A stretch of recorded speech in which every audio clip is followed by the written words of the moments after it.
کو لے آؤ، ہم اپنی بیٹوں کو اور اپنے بیٹوں کے مقام پر حسنین کریمین کو لے کر گئے جیسے حضرت نے بیان کیا ہے، اور نساء میں جناب سیدہ فاطمہ زہرا سلام اللہ علیہا کو لے کر گئے، اور انفسنا میں پیغمبر اکرم خود بھی گئے، اور جناب امیر المومنین حضرت علی علیہ الصلوۃ والسلام کو لے کر گئے۔ حضرت نے بالکل اچھی بات کہی کہ یہ صرف 5 ہستیاں ہیں کہ جو مباہلہ میں گئی ہیں، تمام مورخین کا اس پر اتفاق ہے۔ وہ کیسے لے جاتے جب قرآن کی آیات کہہ رہی ہے؟ انہوں نے جو بات بیان کی نا، یہ بات نہیں ہے، مطلب لے کے تو آپ پنجتن پاک ہی گئے نا، لیکن انہوں نے یہ کہا میں کہ اس کے لیے حوالہ عرض کروں گا، نہیں، انہوں نے یہ کہا کہ لے آتے، تو میں سمجھتا ہوں کہ اس میں نبی کریم علیہ الصلوۃ والسلام مباہلہ ہوا ہے حضور کی ذات اقدس کے ساتھ۔ اس میں یہ کہنا ان کا درست نہیں ہے، یہ ایک حوالہ نہیں، یہ لاکھ حوالے بھی دیں، یہ بالکل غلط بات ہے۔ اس میں نبی کریم علیہ الصلوۃ والسلام کی ذات کا معاملہ ہے، چونکہ اس کو ایک الگ رکھا جائے، ایک بات۔ دوسری بات یہ ہے کہ اس میں انہی کو کیوں لے کے گئے، یہ بات انہوں نے آپ سے چنیدہ شخصیات کو، یہ یاد رکھ لینا محمد اویس ربانی بھائی، لڑنے کے لیے فوج لے کے جائی جاتی ہے، چاہے وہ اپنے ہوں یا پرائے ہوں، سب کو بندہ، لیکن جب عاجزی سے لعنت کی دعا اللہ کی بارگاہ میں کرنی ہے، پھر لوگوں کے لیے نہیں، پھر اپنے گھر سے اس کا آغاز ہوگا۔ ہم مباہلہ کو بھی عید مباہلہ کہتے ہیں۔ اچھا، ہم اس دن بھی جشن مناتے ہیں اور عید مناتے ہیں اور خوشی مناتے ہیں۔ ہمارا مزاج ہی یہی ہے کہ جہاں اہل بیت خوش ہیں وہاں ہم خوش ہیں۔ اصل میں عید جہاں خوشی ہے وہی عید ہے، عید کا تعلق خوشی کے ساتھ ہے۔ ہم جو ہے نا، یہ جو عید ہے نا، وہ صرف سرکار دو عالم صلی اللہ علیہ وسلم کی ولادت کی مناتے ہیں بس۔ ہم سمجھتے ہیں کہ حضور علیہ السلام کی جو خوشی ہے نا، وہ قرآن کریم کے اندر ہے، کل بفضل اللہ و برحمتہ۔ عیسائیوں کا یہ قول موجود ہے کہ جس میں یہ عیسائی کہتے ہیں کہ اگر تو یہ اپنے دوسرے افراد کو لے کر آئیں تو ہم مباہلہ کر سکتے ہیں، لیکن اگر اپنے گھر کے افراد کو لے کر آتے ہیں تو اس صورت میں ان کے ساتھ مباہلہ نہیں کیا جائے گا۔ یہ تو نفس پیغمبر اور نفس رسول ہے۔ اگر مولا کائنات کی برابری ہوگی اور عین رسول قرار دیا جائے گا، سیدہ فاطمہ کا نکاح حرام ہو جائے گا پھر۔ اچھا،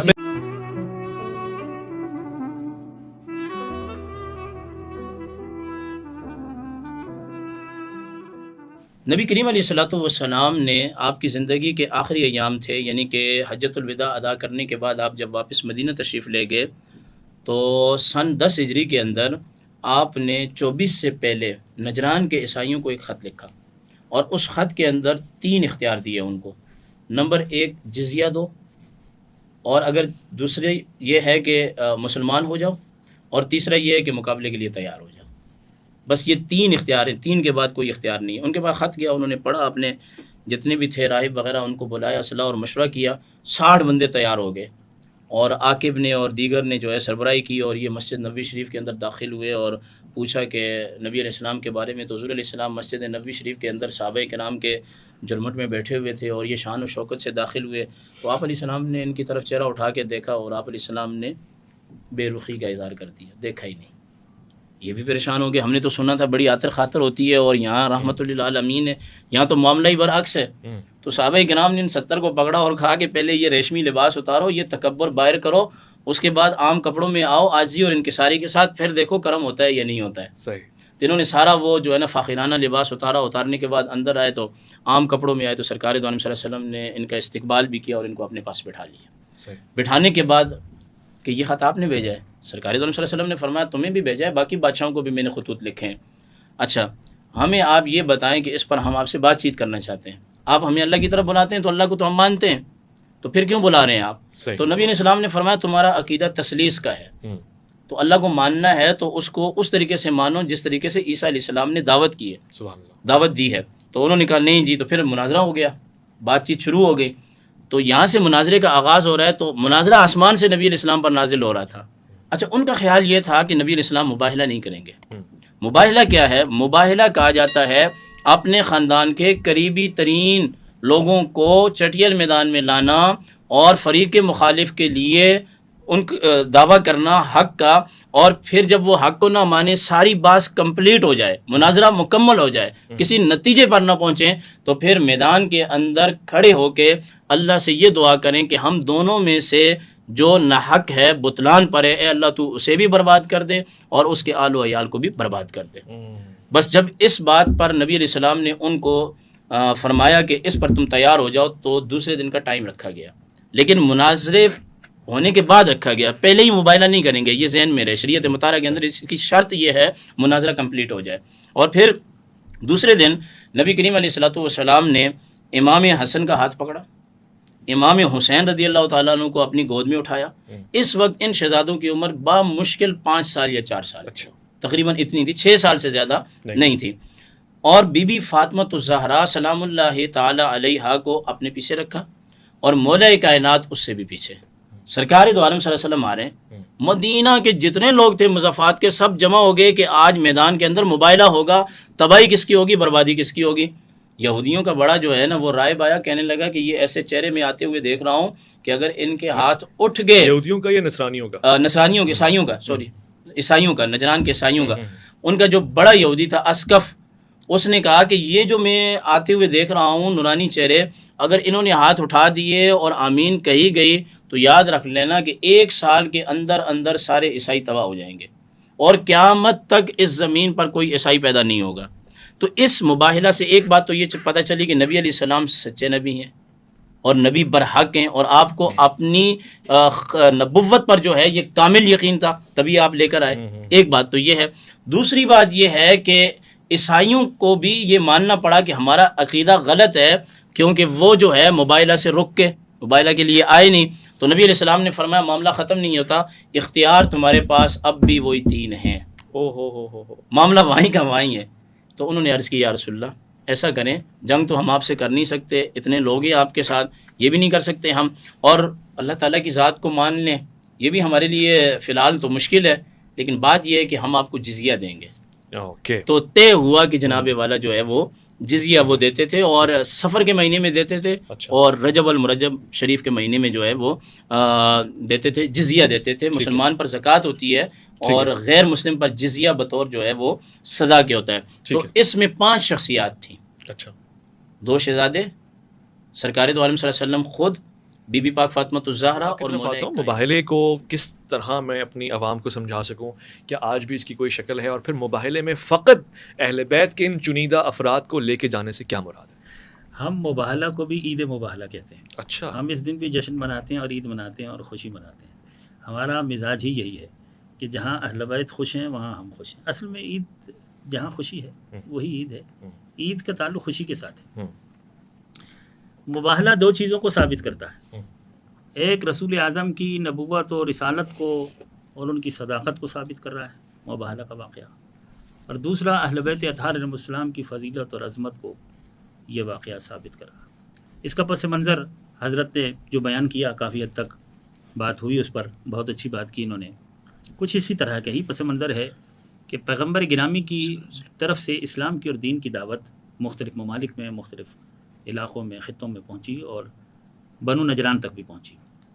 یمن میں نجران یہ عیسائیوں کا مرکز تھا. اچھا, عیسائی بڑے پڑھے لکھے تھے. اچھا. اور ان کے باقاعدہ تعلیمی ادارے تھے. اس وقت مکہ وغیرہ میں اتنے تعلیمی ادارے نہیں تھے, اس طرف حجاز کی طرف اتنے تعلیمی ادارے نہیں, لیکن عیسائیوں کی شروع سے ہی علم پر بہت توجہ ہے. آج بھی دنیا میں سب سے زیادہ پڑھے لکھے عیسائی ہیں, اور سب سے زیادہ تعلیمی ادارے اور سب سے زیادہ جو یونیورسٹیاں ہیں وہ عیسائیوں کی. اور جتنا لٹریچر عیسائی آج بھی چھاپتے ہیں یہ شروع سے عیسائیوں کا ایک مزاج رہا ہے کہ ان کی لائبریریاں بہت ہوتی ہیں, وہ ریسرچ ورک بہت زیادہ کرتے ہیں, تحقیقی کام بہت زیادہ کرتے ہیں. اور عیسائیوں تک جب یہ دعوت پہنچی ہے دین کی, تو دعوت کے اندر جاذبیت اتنی زیادہ تھی اور خود اس کے اندر حق کی مٹھاس اتنی زیادہ تھی کہ لوگوں کا دل چاہ رہا تھا کہ دین کو قبول کر لیں. اس کیفیت کو دیکھنے کے بعد لوگوں نے کہا اچھا اپنے بڑوں سے ذرا پوچھ تو لیں. تو وہ جو 2 بڑے تھے, ان کے ایک کا نام سید اور دوسرے کا نام عاقب لکھا گیا, ان سے انہوں نے پوچھا تو انہوں نے کہا کہ دیکھو ابھی جلدی نہ کرو, یہ دین محمد کو قبول کرنے میں جلدی نہ کرو. ہم لوگ خود پہلے مدینہ جائیں گے اور ہم ان سے جا کر حضرت محمد سے ملیں گے, ان سے مناظرہ بھی کریں گے, اس بارے میں بات کرتے ہیں, اس کے بعد ہمارے فیصلے کا انتظار کرو. ان لوگوں کو اپنے بڑوں پر بھروسہ تھا کہ بھائی یہ بہت زیادہ محقق لوگ ہیں اور عالم فاضل لوگ ہیں, اور یہ جائیں گے اور ملیں گے اور مناظرہ کریں گے, اس کے بعد جو فیصلہ ہوگا وہی درست فیصلہ ہوگا. لہٰذا وہاں سے 14 تو انہوں نے بڑے بڑے اپنے عالم لیے اور 60 افراد اور اپنے ساتھ ملا لیے. اس طرح یہ 70-75 افراد کا ایک وفد, اور وہی جس طرح نے کہا کہ فاخرانہ لباس اور ریشمی لباس اور انگوٹھیاں سونے کی پہنی ہوئی, اور اس انداز سے یہ پہنچے. اور ان کے ذہن میں تو یہی تھا کہ وہ گویا کہ حضرت محمد گویا کہ ایک بادشاہ ہے, جس طرح بادشاہوں کے پاس جایا جاتا ہے اسی پروٹوکول کے ساتھ اور اسی بات. جب حضرت کے پاس پہنچے تو مسجد میں درویشانہ انداز میں بیٹھے ہوئے ہیں, زمین پر خاک پر بیٹھے ہوئے ہیں, کچی مسجد ہے, اور اس کے اندر تو انہوں نے کوئی بادشاہوں والی بات ہی نہیں دیکھی, وہ شاہانہ ٹھاٹ باٹ اور وہ چیز تو ہے ہی نہیں.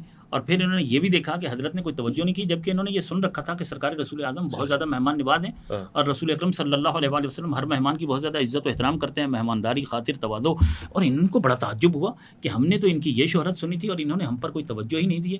تو انہوں نے ایک دو قریبی لوگوں سے پوچھا کہ آپ کچھ بتا سکتے ہو کہ یہ ہم پر کیوں توجہ نہیں کر رہے اور ہم سے بات کیوں نہیں کر رہے، جبکہ انہوں نے خط لکھا تھا، ہم آئے ہیں، خط و کتابت کے بعد ہی ہم ان کے پاس آئے ہیں، تو اب یہ ہم سے کیوں نہیں. تو اس نے کہا کہ اس کا جواب میں آپ کو دلواتا ہوں، ایک ہی شخصیت ہیں کہ جو آپ کو اس کے بارے میں بتائیں گے. تو وہ حضرت علی علیہ السلام کے پاس لے گئے.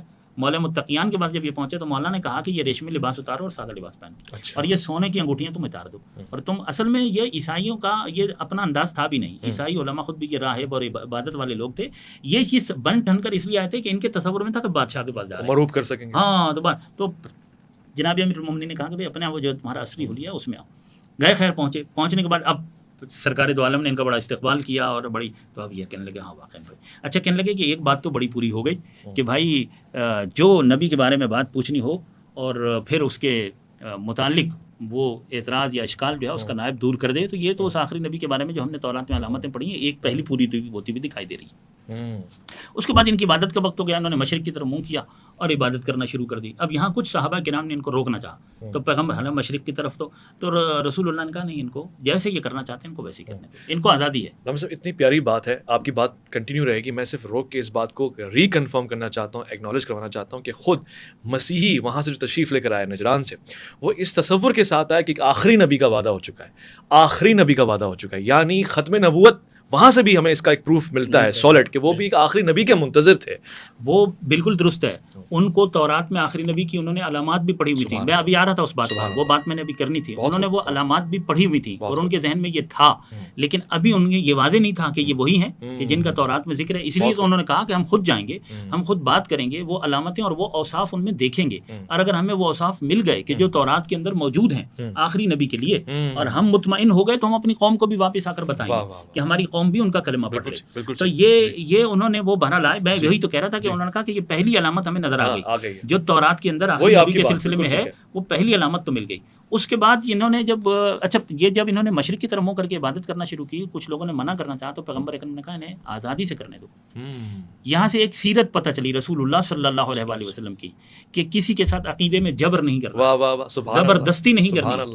ہر فرد کو اور ہر شخص کو اپنے عقیدے پر عمل کرنے میں مکمل آزادی ہے. یہ اسلام آزادی دے رہا ہے، یہ رسول اسلام آزادی دے رہے ہیں. مسجد نبوی کے اندر انہیں مکمل آزادی ہے کہ وہ، تو رسول اللہ نے یہ ہمیں سیرت بتائی ہے کہ دوسرے کے مذاہب اور عقائد کا احترام کرنا ہے، نہ کہ انہیں برا بھلا کہنا ہے اور ان سے ان کی مذہبی آزادیوں کو چھیننے کے لیے ڈنڈا اٹھا لینا ہے. یہ کام نہیں کرنا ہے، بلکہ سب کے ساتھ رواداری سے پیش آنا ہے. اب یہ اپنی عبادت کر کے پیغمبر اکرم کی خدمت میں آئے.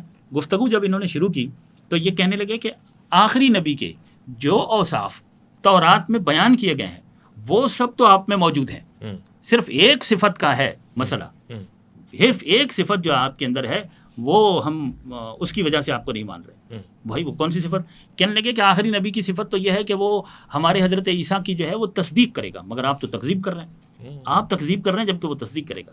تو رسول اللہ فرمانے لگے کہ نہیں، میں تکذیب تو نہیں کر رہا، میں تو حضرت عیسیٰ علیہ السلام کی تصدیق کر رہا ہوں اور میں تو ان کی نبوت اور رسالت پر ایمان رکھتا ہوں. کہنے لگے آپ ان کی نبوت اور رسالت پر ایمان تو رکھ رہے ہیں، مگر آپ تو انہیں اللہ کا بندہ مان رہے ہیں، جو عقیدہ ہمارا ہے آپ وہ نہیں مان رہے. تو پھر پیغمبر گرامی نے اس کے سلسلے میں دلائل بیان کیے کہ وہ اللہ کے بندے ہی تھے، اللہ کے عبد ہی تھے. کہنے لگے کہ وہ تو مردوں کو بھی زندہ کر دیتے تھے اور جو جزام اور برس میں مبتلا ہوتے تھے ان کو شفا کر دیتے تھے. اور پیغمبر فرمانے لگے رسول اللہ نے فرمایا کہ اذن الہی سے یہ سب کچھ وہ کیا کرتے تھے. پھر کہنے لگے وہ تو بغیر باپ کے پیدا ہوئے، تو وہ آیت نازل ہوئی، کہا ان کی مثال آدم کی سی ہے، آدم کو تو اللہ نے بغیر ماں اور باپ کے پیدا کیا، تو جو اللہ آدم کو بغیر ماں باپ کے پیدا کر سکتا ہے وہ عیسیٰ کو بغیر باپ کے پیدا کیوں نہیں کر سکتا. بہرحال یہ گفتگو رہی اور یہ مناظرہ 3 دن چلا ہے مسجد نبوی کے اندر.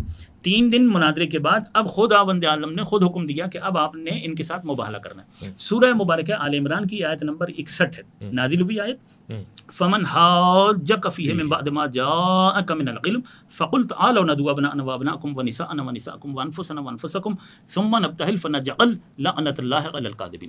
تو ابھی یہ اتنی دلیلوں کے بعد بھی یہ جو کٹھوجتیاں کر رہے ہیں آپ کا یہ علم اور یہ سب کچھ کے بعد، تو اب ان سے آپ کہیے فقل تعالوا ندعو ابناءنا وابناءکم کہ آپ اپنے بیٹوں کو لائیں ہم اپنے بیٹوں کو لے کر آتے ہیں. نساء نساءکم، آپ اپنی عورتوں کو لائیں، ہم اپنی عورتوں کو لاتے ہیں. انفسنا انفسکم، آپ اپنی جانوں کو لائیں، اپنے نفسوں کو، اور ہم اپنے نفسوں کو اور اپنی جانوں کو لے کر آئیں گے.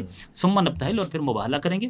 فنجعل لعنت اللہ علی الکاذبین، تو اللہ کا عذاب اور اللہ کی لعنت ہوگی ان پر کہ جو جھوٹے ہوں گے، جو کاذبین ہوں گے، ان پر لعنت آ جائے گی. لانا کس کو ہے؟ بیٹوں کو، عورتوں کو اور نفسوں کو. اچھا، یہ مباہلہ ہی کی شرط ہوتی ہے بنفس مباہلہ، یا پھر اس میں اضافی طور سے؟ ہر مباہلہ میں ایسا نہیں ہوتا، ہر مباہلہ میں ایسے ضروری نہیں ہے. یہ ایک خاص مباہلہ ہے، اس کے لیے یہ آیت نازل ہوئی ہے. رسول اللہ نے کہا کہ تم اپنے بیٹوں کو لے آؤ، ہم اپنی بیٹوں کو تم، اور اپنے بیٹوں کے مقام پر حسنین کریمین کو لے کر گئے جیسے حضرت نے بیان کیا ہے. اور نساء میں جناب سیدہ فاطمہ زہرا سلام اللہ علیہا کو لے کر گئے. اور انفسنا میں پیغمبر اکرم خود بھی گئے اور جناب امیر المومنین حضرت علی علیہ الصلوۃ والسلام کو لے کر گئے. حضرت نے بالکل اچھی بات کہی کہ یہ صرف 5 ہستیاں ہیں کہ جو مباہلہ میں گئی ہیں. تمام مورخین کا اس پر اتفاق ہے، تمام مفسرین کا، تمام محدثین کا اس بات پر اتفاق ہے کہ یہی 5 ہستیاں ہیں کہ جو میدان مباہلہ میں گئی ہیں عیسائیوں کے ساتھ. ان کے بڑے نے انہیں پہلے کہہ دیا تھا کہ کل اگر بہت بڑا لشکر لے کر آئیں اور ہجوم لے کر آئیں تو مباہلہ کر لیں گے، لیکن اگر خاص اپنے خاندان اور گھر والوں کو لے کر آئیں تو پھر مباہلہ کرنا مشکل ہوگا. اور جب جا رہے ہیں پنجتن پاک، اور جانے کا وہی انداز تھا جو حضرت نے بیان کیا کہ آگے آگے رسول اعظم، ان کے پیچھے جناب سیدہ، ان کے پیچھے جناب امیر المومنین. پیغمبر گرامی کی دائیں انگلی کے ساتھ تھے امام حسن علیہ السلام اور بائیں انگلی کے ساتھ امام حسین علیہ السلام. تو اس انداز سے یہ جا رہے ہیں. عظمت تو دیکھیے کہ رسالت قدم اٹھا رہی ہے، عصمت قدم رکھ رہی ہے، عصمت کے قدم اٹھتے ہیں تو ولایت قدم رکھ رہی ہے. یعنی یہ اہتمام ہے جناب سیدہ کے حجاب کا، ان کی عظمتوں کا، کہ آگے رسالت ہے، پیچھے امامت ہے. اس حجاب کے ساتھ اور اس پروٹوکول کے ساتھ سیدہ کائنات جا رہی ہیں. انہوں نے ان کی پیشانیوں کو دیکھا، پیشانیوں سے نکلتے ہوئے نور کو دیکھا، ان نورانی جبینوں کو دیکھا. ان نورانی جبینوں کے متعلق جو آسمانی کتابوں میں پڑھا تھا وہ مطالعہ فوراً ان کے ذہن میں آیا. ان کے بڑے نے کہا کہ میں وہ چہرے دیکھ رہا ہوں اور میں ان پیشانیوں کو دیکھ رہا ہوں اور ان نورانی پیشانیوں کو دیکھ رہا ہوں کہ اگر انہوں نے اس مضبوط پہاڑ کی طرف اشارہ کر دیا تو یہ پہاڑ اپنی جگہ سے ہل جائے گا، ختم ہو جائے گا. اور اگر آج ان کے بد دعا کے لیے ہاتھ اٹھ گئے تو اسی وقت سے عیسائی برباد ہونا شروع ہو جائیں گے اور صبح قیامت تک کوئی قرۂ ارض پر ایک عیسائی بھی باقی نہ رہے گا. ان سے مباہلہ نہ کرنا، ہم نہیں جیت سکتے ہیں. تو انہوں نے ہتھیار ڈال دیے. اس کے بعد وہی بات ہے کہ جو حضرت نے کی ہے، یعنی یہ وہ واقعہ ہے کہ جس کے بعد ظاہر ہے کہ رسول اللہ صلی اللہ علیہ وآلہ وسلم بھی اپنی نبوت اور اپنی رسالت سے اتنے مطمئن تھے تو مباہلہ کے میدان میں اترے ہیں نا. یعنی یہ عمل ثابت کرتا ہے پیغمبر اکرم کی نبوت اور رسالت کو.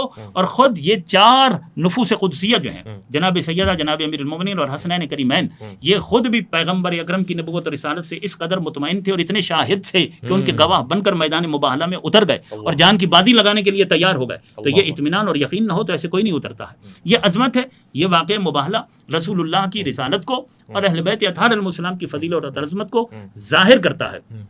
اسی خوشی میں ہم اس دن کو بھی عید مباہلہ کہتے ہیں اور خوشی مناتے ہیں. عید کا تصور خوشی کے ساتھ ہوتا ہے، منا لینی چاہیے. حضرت بھی ہمارے ساتھ منائیں گے. کوئی مثلا ایک گفٹ اور ہو جائے گا تو مطلب وہاں عید غدیر کے اوپر یا عید خم غدیر کے اوپر جو آپ نے بتایا، وہاں پہ تو خلافت والا مسئلہ تھا. اس کے علاوہ آپ کہہ رہے تھے کہ ہم اس خوشی میں شریک ہیں اور اس کو اس طرح سے لیتے ہیں. مگر یہاں پہ کیا مسئلہ ہے؟ عید مباہلہ تو منا سکتے ہیں؟ نہیں، دیکھیں ہم جو ہے نا، یہ جو عید ہے میں آپ کے کئی پروگراموں میں کر بھی چکا ہوں بات، اور گزشتہ دنوں میں نام لینا نہیں چاہوں گا، ایک شخص کی ولادت منائی گئی تو میں نے ویڈیو بھی بنائی جس پر مجھے کافی نقصان بھی اٹھانا پڑا. نقصان اٹھایا آپ نے؟ نقصان اٹھایا میں نے.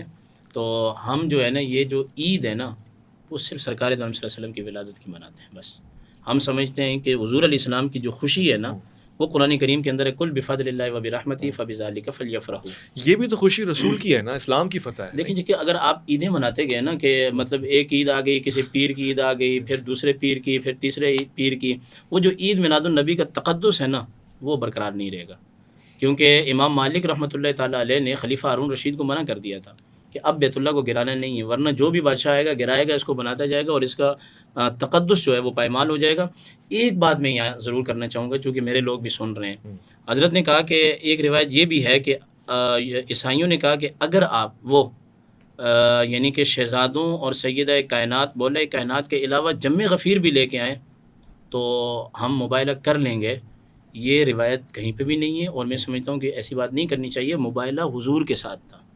اگر آپ اس وقت صحابہ کو بھی لے جاتے، کسی اور کو بھی لے جاتے، تو اللہ نے حضور کو دیکھنا تھا. صحابہ کو کیسے لے جاتے جب قرآن کی آیات کہہ رہی ہیں؟ انہوں نے جو بات بیان کی نا، یہ بات نہیں ہے. مطلب لے کے تو آپ پنج تن پاک ہی گئے نا، لیکن انہوں نے یہ کہا کہ اس کے لیے حوالہ عرض کروں گا. نہیں، انہوں نے یہ کہا کہ لے آتے، تو میں سمجھتا ہوں کہ اس میں نبی کریم علیہ الصلوۃ والسلام مباہلہ ہوا ہے حضور کی ذات اقدس کے ساتھ.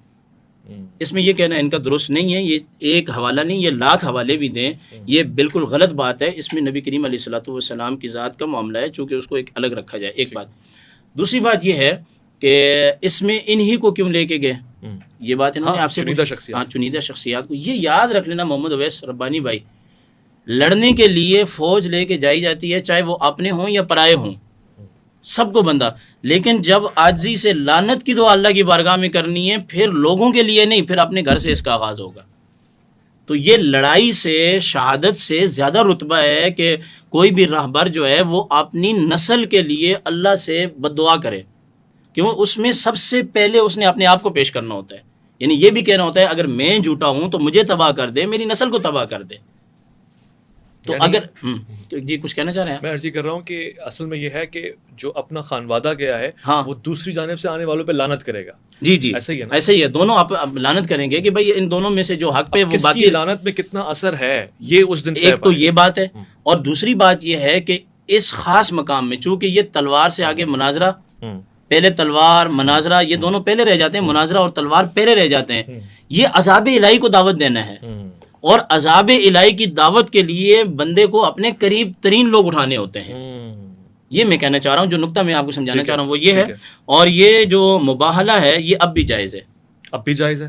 بعض علماء کہتے ہیں کہ جائز نہیں ہے، لیکن اب بھی یہ جائز ہے. اچھا یہاں سب سے پہلی چیز جو میں ایک بہت اہم بات جو آپ سے کہنا چاہ رہا تھا وہ رہ گئی، وہ یہ کہ عیسائی جو ہیں انہوں نے رسول اللہ صلی اللہ علیہ وآلہ وسلم کے ساتھ کہا ہم جائیں گے یثرب میں، ان کے ساتھ پہلے ملیں گے، بات کریں گے، مناظرہ کریں گے، اس کے بعد ہم اپنی قوم کو بتائیں گے کہ ان کو نبی ماننا ہے، ان کا دین قبول کرنا ہے یا نہیں کرنا ہے.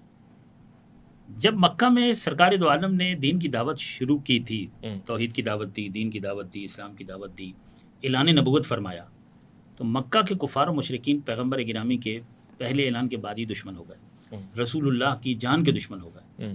یعنی یہ جتنے بھی بت پرست تھے، مشرکین تھے، کفار تھے، انہوں نے پیغمبر اکرم کو بہت زیادہ اذیتیں پہنچائیں. جتنا عرصہ یہ مکہ میں رہے کفار کی طرف سے اذیت پہنچتی رہی، تکلیفیں پہنچتی رہیں، اور گلیوں میں نکلتے تو پتھر مارے جا رہے ہیں، کوڑا کرکٹ پھینکا جا رہا ہے، ہر طریقے سے ان کو تکلیف پہنچائی گئی. ان لوگوں نے ایک دن بھی نہیں کہا کہ ہمیں آپ اپنے دین کے لیے کوئی دلیل دیں یا ہم اپنے دین کی دلیل بیان کرتے ہیں. ان لوگوں نے رسول اللہ کے ساتھ کوئی مناظرہ نہیں کیا، نہ دلیل مانگی ہے، نہ اپنے حق ہونے کی دلیل دی ہے. کیوں نہیں دی؟ اس لیے نہیں دی کہ یہ اس زمانے کو پتہ کیا کہا جاتا ہے؟ زمانہ جاہلیت، اعلان نبوت سے پہلے کا جو زمانہ ہے، ٹھیک ہے. اور وہ جاہلیت تک جہالت کی وجہ سے ہی پہنچے تھے، وہ جہالت کی وجہ سے ہی جاہلیت تک چلے گئے تھے. اسی لیے اس زمانے کو زمانہ جاہلیت کہا جاتا ہے، کیونکہ پڑھے لکھے نہیں تھے، لائبریریاں نہیں تھیں، تعلیمی ادارے نہیں تھے، دلیل کہاں سے دیتے؟ یہ منطق کو جانتے نہیں تھے، دلیل اور برہان کو جانتے نہیں تھے. انہوں نے کہا ہمارے عقیدے کو غلط کہا ہے، ایک نیا دین لے آئے ہیں، یہ لڑنے بھیڑنے کے لیے اور قتل کرنے کے لیے اور اذیتیں دینے کے لیے اور پتھر مارنے کے لیے تیار ہو. عیسائی تھے پڑھے لکھے، عیسائی پڑھے لکھے تھے. انہوں نے کہا کہ بھائی عیسائیوں نے پیغمبر اکرم کے ساتھ کوئی تلوار کی جنگ نہیں لڑی ہے، یہودیوں کے ساتھ جنگ ہوئی ہے، جیسے خیبر میں ہے، یہودیوں کے ساتھ، کفار کے ساتھ ہوئی، مشرکین کے ساتھ ہوئی، یہودیوں کے ساتھ ہوئی. عیسائیوں کے ساتھ تلوار کی، اسلحے کی ایک بھی جنگ نہیں ہے. یہی ایک میدان سجا ہے جو علم کا میدان تھا، جو مناظرے کا میدان تھا. اور یہ باکس بھر کے اور کتابیں لے کر آئے، اپنی لائبریریاں اٹھا کر آئے اور رسول اللہ کے ساتھ مناظرہ کرنے کے لیے آئے. یہ کیوں آئے؟ یہ اس لیے آئے کہ انہیں اپنے علم پر بڑا ناز تھا. تو ایک بات تو واضح ہوئی کہ کم از کم جہاں علم ہوتا ہے، علم جو ہے وہ کہتا ہے دلیل. واہ واہ واہ. یعنی لڑنے بھڑنے کے لیے وہی تیار اور آمادہ ہوتا ہے جس کے پاس دلیل نہیں ہوتی. واہ واہ. جو جاہل ہوتا ہے، جو اپنے عقیدے کے لیے، اپنے مذہب کے لیے دلیل ہی نہیں رکھتا، جو پڑھا لکھا نہیں ہوتا، جس کے بعد یعنی لڑائی جھگڑا فتنہ و فساد دلیل جہالت ہے، علامت جہالت ہے. یہ پڑھے لکھے تھے، انہوں نے کہا ہم کوئی جاہل تھوڑی ہیں کہ ہم تلوار اٹھا لیں، ہم لڑنا شروع کر دیں. ہمارے پاس علم ہے، ہم علم کا جواب علم سے دیں گے، ہم دلیل کا جواب دلیل سے دیں گے. اس پر عیسائیوں کو ہم داد دیں گے. یہ روش قرآنی ہے. علم کا جواب علم ہی سے دینا چاہیے، تہذیب کا جواب تہذیب ہی دلیل. دوسری چیز، انہوں نے اپنی شکست کو تسلیم کیا. ہاں، عیسائیوں نے اپنی شکست کو تسلیم کیا. حوصلہ چاہیے. اور بڑی بات ہے کہ تورات کے اندر جو اوصاف پڑھ کر آئے تھے، پہلی ہی گفتگو میں 99% اوصاف کا اعتراف کیا. انجیل کے اندر، جی کہ آپ کے جی انجیل کے اندر، انجیل کے اندر جو ہے جو پڑھ کے آئے تھے یہ نصارہ جو ہیں، وہ میری زبان سے تورات نکل گیا جیسے ان کی زبان سے یہودی نکل رہا تھا بار بار، تو وہ سودا برابر ہو گیا. پچھلے میں بھی ان کی زبان سے تورات نکل گیا تو واضح کر دیں دونوں کا کنیکشن یہودیوں سے ہی ہو رہا ہے. پتہ نہیں کیا چکر ہے. انجیل میں ظاہر اس میں کوئی خوشبو تو یہودیوں والی نہیں دی آپ نے. اور عیسائیوں کی اور چونکہ نصارہ کی کتاب جو ہے وہ ظاہر انجیل ہے، حضرت نے سے کیا اس میں جو پڑھ کے آئے تھے تو ان کا وہ اوصاف. تو یہ ایک چیز، پھر ان کو شکست ہوئی تو انہوں نے تسلیم کیا. اچھا، انہوں نے چہرے ہی پڑھ لیے. کیوں پڑھ لیے؟ ان چہروں کے متعلق اپنی آسمانی کتابوں میں پڑھے ہوئے تھے، ان پیشانیوں کے متعلق وہ پڑھے ہوئے تھے. پیغمبر اکرم کا جو گھرانہ ہے، نبوت کا جو گھرانہ ہے، اس کی فضیلت اور اس کی عظمت، وہ علامات جو انہوں نے کتابوں میں پڑھ رکھی تھیں، ان اسی کی روشنی میں انہوں نے کہا کہ یہاں ہاتھ اٹھا لینا بہتر ہے، یہاں مباہلہ کرنا بہتر نہیں۔ بہرحال رسول اللہ صلی اللہ علیہ وآلہ وسلم کی جو بات انہوں نے کہی تھی کہ میں نے جو بات کہی تھی کہ وہ اگر لے کر جائیں، تو یہ بات پہلی بات تو یہ کہ یہ میں الحمدللہ نعوذ باللہ میں کسی صحابی کی اہانت یا ان کی اہمیت کو کم کرنے کے لیے یہ بات نہیں کہہ رہا، یہ بات میں نے نہیں کہی ہے، یہ بات ان کی طرف سے تھی کہ اگر تو غیروں کو لے کر آئیں تو مباہلہ کر لیں گے۔ انہیں بھی اپنے حق ہونے پر بڑا یقین تھا، اگر اپنے، کیونکہ اپنے بچوں کو کٹوانے اور مروانے کے لیے کوئی آسانی سے تیار نہیں ہوتا۔ ایک طریقہ یہ بھی تو ہوتا ہے نا کہ بندہ خود کو اور اپنے گھر والوں کو ایک سائڈ پہ رکھے اور کہے کہ میں اپنی نمائندگی میں اپنے صحابہ کی ایک جماعت کو بھیج رہا ہوں اور یہ تمہارے ساتھ مباہلہ کرنے کے لیے آئے گی، ٹھیک ہے نا؟ تو اس وقت مد مقابل کا تصور یہ جاتا ہے کہ اگر انہیں یقین ہوتا تو یہ خود کو اور اپنے بچوں کو لے کر آتے۔ اتنا آسان نہیں ہوتا خود کو اور اپنے بچوں کو قربان کرنا۔ یہ وہی شخص کر سکتا ہے کہ جس کو اپنی حقانیت پر کامل ترین یقین ہو، ٹھیک ہے نا؟ صاحب تفسیر المیزان نے اس کے حوالے بیان کیے ہیں، علامہ غدیری نے الغدیر میں اس کے حوالے بیان کیے ہیں، وہاں مراجعہ کریں تو بہت بڑی لمبی فہرست ملے گی ان حوالوں کی کہ جہاں ان عیسائیوں کا یہ قول موجود ہے کہ جس میں یہ عیسائی کہتے ہیں کہ اگر تو یہ اپنے دوسرے افراد کو لے کر آئیں تو ہم مباہلہ کر سکتے ہیں، لیکن اگر اپنے گھر کے افراد کو لے کر آتے ہیں تو اس صورت میں ان کے ساتھ مباہلہ نہیں کیا جائے گا۔ پھر انہوں نے پیشانیوں کو دیکھا تو کہا یہ تو وہ پیشانی ہے کہ اگر پہاڑ کی طرف اشارہ کریں تو پہاڑ اپنی جگہ سے ہل جائے گا، نورانی چہرے ہیں، ان کے ساتھ مباہلہ کریں گے تو کوئی عیسائی نہیں بچے گا، لہذا انہوں نے ہاتھ اٹھا لیا۔ بہرحال یہ اسلام کی فتح ہے، یہ دین مبین کی فتح ہے، یہ قرآن مجید کی فتح ہے، یہ رسول اسلام کی فتح ہے، یہ پیغمبر اعظم کی فتح ہے، یہ رسول اسلام کی صداقت کی فتح ہے۔ تو اس پر ہر مسلمان کو خوش ہونا چاہیے، ہر مسلمان کو یہ تاریخ معلوم ہونی چاہیے اور ہر مسلمان کو اس طرف توجہ دینی چاہیے۔ ہم ہر مسئلے کو اہل بیت اور صحابہ کے مقابلے میں نہ دیکھیں اور ہر مسئلے کو اس چیز میں نہ لے جائیں کہ یہ اہل بیت ہیں، یہ صحابہ، اہل بیت بھی رسول کے اور صحابہ بھی رسول کے، ٹھیک ہے نا؟ وہ دونوں رسول اللہ صلی اللہ علیہ وسلم کے اور نسبت رسول کا ہی لحاظ کرنا ہے۔ ہم نسبتوں والے لوگ ہیں تو ہم نے تو دیکھنا ہے پیغمبر کی نسبت کو، جس کی پیغمبر کے ساتھ جیسی نسبت ہے اس کا احترام، ہمارا احترام، یعنی مرکز تو رسول اللہ ہے نا، سرکار دو عالم رسول اعظم صلی اللہ علیہ وآلہ وسلم ہے۔ اگر پیغمبر اکرم کو کوئی فتح مل رہی ہے اور اس فتح میں ان کے ساتھ ان کے اہل بیت شامل ہوں یا ان کے دوست شامل ہوں، ہمیں وہ خوشی منانی چاہیے اگر ہم پیغمبر کے سچے پیروکار ہیں۔ بہت خوب، ہم نے رسول اللہ کا اگر دل و جان سے ان کا کلمہ پڑھا ہے تو ہمیں اس پر خوش ہونا چاہیے۔ اچھا، یہاں ایک اور بات میں بتا دوں، جی یہ عید مباہلہ جیسے ان کے ہمارے یہاں مباہلہ ہے، عید نہیں ہے، عید نہیں ہے، میں نے بتا دیا یہ صرف حضور کی عید میلاد النبی کی وجہ سے، باقی یہاں ان سے کوئی ڈسکس نہیں ہے، کوئی ایسی بات خوشی کا دن ہے، فتح کا دن ہے، اس دن ہم اچھے کپڑے پہن لیں، تحفے دے دیں، تو وہ تو اچھے کپڑے ہر وقت پہننے چاہیے۔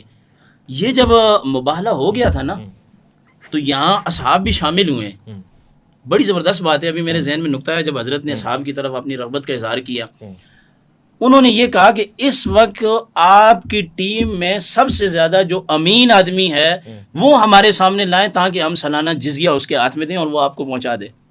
تو سرکار دو عالم صلی اللہ علیہ وسلم نے عبیدہ بن جراح سے فرمایا آپ کھڑے ہو جائیں اور نجران کا جو جزیہ ہے وہ آپ نے لے کے آنا ہے۔ میرے آقا نے فرمایا یہ امین ہے، سبحان اللہ، اور فرمایا کہ یہ اس امت کا جو ہے کیا ہے، امین ہے۔ ایک بات، دوسری بات تھوڑا سا میں سے ہٹ کے ایک اور بات ہے، حضرت صاحب نے جو باتیں کہیں بالکل صحیح کہی ہیں، لیکن انہوں نے کہا کہ مکہ میں اس وقت پڑھے لکھے لوگ نہیں تھے، لیکن یہ چونکہ قرآنی بات ہے، وہاں دار الندوہ تھا، یعنی کہ وہ تاریخی واقعات سے واقف نہیں تھے، وگرنہ شعر و شاعری کے بڑے وہ ماہر تھے۔ تبھی تو قرآن کریم نے ان کو لاجواب کیا ہے، فَأْتُوا بِسُورَةٍ مِّن مِّثْلِهِ۔ یہاں تھوڑا سا آگے بڑھوں گا کہ یہاں قصیدہ ابو طالب بھی بڑا دلچسپ ہے، میں پڑھتا ہوں۔ بھائی واہ واہ، ایک منٹ کی بات ہے، اصل میں وہ وقت کم ہونے کی وجہ سے میں مستثنا کرنا رہ گیا۔ چلیے اب مجھے بولنے دینا، اب تو چونکہ آ گیا ڈور میرے ہاتھ میں آ گیا۔ عبد المطلب کا قصیدہ بھی بڑا مشہور ہے، حضرت عبد المطلب، حضرت عبد بہت بڑا ایک عالم تھا اس وقت، ورقہ بن نوفل جن کے پاس گئے تھے، ان کا بھی ایک بڑا مشہور ہے۔ اور کئی ایسے لوگ تو تھے جو اس وقت کاروباری بھی اچھے تھے اور لکھنا پڑا، رات کو ان کی محفل سجتی تھی۔ البتہ تاریخ کا علم جو ہے ان کے پاس نہیں تھا۔ ویسے عربی لغت کا، چونکہ قرآن عربی میں نازل ہوا ہے نا، تو یہ مکہ کے لوگ قبیلہ قحطان اور عدنان کے فصحاء اور ادبا سے تعلق رکھتے تھے، تو رات کے وقت ان کی مجلسیں سجتی تھیں۔ تو پھر قرآن نے کہا تم سارے اکٹھے ہو جاؤ، قرآن لے آؤ، یہ نہیں لا سکتے تو 10 صورتیں لے آؤ، کہا یہ بھی نہیں لا سکتے تو ایک چھوٹی صورت الفاظ کے اعتبار سے یہ لے آؤ، اور اگر یہ بھی نہیں لا سکتے تو ایک لفظ تو لے کے آؤ جو میرا محبوب دن رات پڑھ پڑھ کے تم کو سناتا ہے۔ واقعی کچھ تو تھا کہ ادب کا مسئلہ یہ تھا کہ چونکہ عرب تھے، ادب ان کے گھر کی کنیز تھی، اور شعر و شاعری وہاں بچوں کا کھیل تھا. اس کو علم سے تعبیر نہیں کیا جاتا تھا. 2 خاندان مستثنا تھے, ایک بنو ہاشم اور دوسرا یعنی یہ قریشی سے تعلق ہے ان دونوں کا, جناب خدیجہ الکبریٰ کا خاندان. انہوں نے ورقہ بن نوفل کی بات کی ہے. ورقہ بن نوفل بت پرستوں میں سے نہیں تھے, مسیح تھے. ورقہ بن نوفل عیسائی عالم دین تھے, وہ اہل کتاب تھے. ہم بات کر رہے ہیں ان مشرکین کی کہ جو بت پرست تھے. یہ بت پرستی, یہ جو بت پرستی ہے نا, اصل میں جاہلیت بت پرستوں کو کہا گیا ہے. یہ زمانہ جاہلیت بت پرستی یعنی جہالت کی انتہا ہوتی ہے, کفر اور شرک کرنا, یہ جہالت کی انتہا ہوتی ہے. جن لوگوں نے کیا ہی نہیں, یعنی یہ جو بنو ہاشم ہے انہوں نے بت پرستی نہیں کی ہے. قریش نے جناب خدیجہ الکبریٰ کا جو خاندان ہے, تو یہ لوگ خاندان پڑھے لکھے تھے, لیکن ان کی تعداد کتنی تھی؟ آٹے میں نمک کے برابر. تو اکثریت کو مراد دیا جاتا ہے. لیکن اس زمانے کو ہم زمانے فطرت سے تعبیر کرتے ہیں کہ اس میں کوئی نبی نہیں آیا تھا. لیکن یہاں مجھے بولنے دیں گے, جیسے کہا گیا کہ مولا کائنات کے صلب میں رسول اللہ کے خاندان کو ہم حضور علیہ السلام کی نسل پاک کو ذیلی حیثیت میں نہیں آنے دیں گے. یعنی حضرت فاطمہ سے ڈائریکٹ رسول اللہ صلی اللہ علیہ وسلم کی طرف ہے. نبی کا خاندان کسی ذیلی حیثیت کا محتاج نہیں ہے. یہ اللہ تعالیٰ کا فضل و کرم ہے. علی علیہ السلام کی ذیلی حیثیت کیسے ہو گئی؟ وہ علی کے جن کو وہ کہیں کہ یا علی انت اخی فی الدنیا والآخرہ, وہ علی کے جن کے لیے وہ کہیں کہ علی منی وانا منہ, وہ علی کے جو مباہلہ میں انفسنا کے مقام پر ان کے ساتھ جا رہے ہیں, وہ علی کے جو آیت تطہیر میں ہیں, وہ علی کے جو آیت مودت کے اندر ہیں, وہ علی کے جو آیت ولایت میں, وہ علی کے جو آیت امامت میں, وہ علی کے جو آیت خلافت میں, اشیر سے لے کر غدیر تک جس علی کے فضائل بیان کیے ہیں, جس علی کو اپنے ہر موقع پر بتایا کہ اس کا گوشت میرا گوشت ہے, اس کا خون میرا خون ہے, یہ میری جان ہے میں اس کی جان ہوں, یہ میرے خاندان سے میری نسل میں سے. ہر موقع پر جب علی سے کوئی ناراض ہوا تو کہا جس نے علی کو ناراض کیا اس نے مجھے ناراض کیا. تو علی کی ذیلی حیثیت کیسے ہو گئی؟ علی تو نفس پیغمبر اور نفس رسول ہے. اگر مولا کائنات کی برابری ہوگی اور عین رسول قرار دیا جائے گا, سیدہ فاطمہ کا نکاح حرام ہو جائے گا. اچھا میرا سوال نہیں ایسی آپ بولیں گے تو پھر ہم بھی بولیں گے. پیغمبر محرم الحرام کی ساری نشست یہاں پڑھ رہے ہیں. ایک دلچسپ سوال